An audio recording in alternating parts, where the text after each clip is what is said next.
प्रेमानंद जी महाराज कहते हैं कि भगवान ने इस संसार को अपनी मर्जी से बनाया है और हमें उनकी मर्जी को समझने का प्रयास करना चाहिए। वे कहते हैं कि भगवान की रचना में हर चीज का एक उद्देश्य होता है और हमें उस उद्देश्य को समझने का प्रयास करना चाहिए। प्रेमानंद जी महाराज के भगवान की रचना के बारे में कुछ महत्वपूर्ण बातें।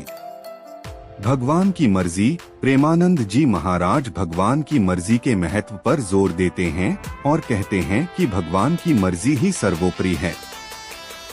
उद्देश्य। वे भगवान की रचना में हर चीज के उद्देश्य के महत्व पर जोर देते हैं और कहते हैं कि हमें उस उद्देश्य को समझने का प्रयास करना चाहिए।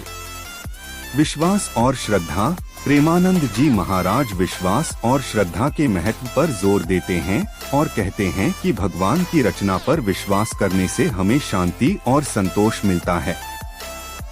भगवान की रचना को समझने के लिए ध्यान और जप। प्रेमानंद जी महाराज ध्यान और जप के महत्व पर जोर देते हैं और कहते हैं कि इससे हमें भगवान की रचना को समझने में मदद मिलती है।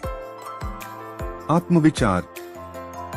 वे आत्मविचार के महत्व पर जोर देते हैं और कहते हैं कि आत्मविचार से हमें भगवान की रचना के उद्देश्य को समझने में मदद मिलती है।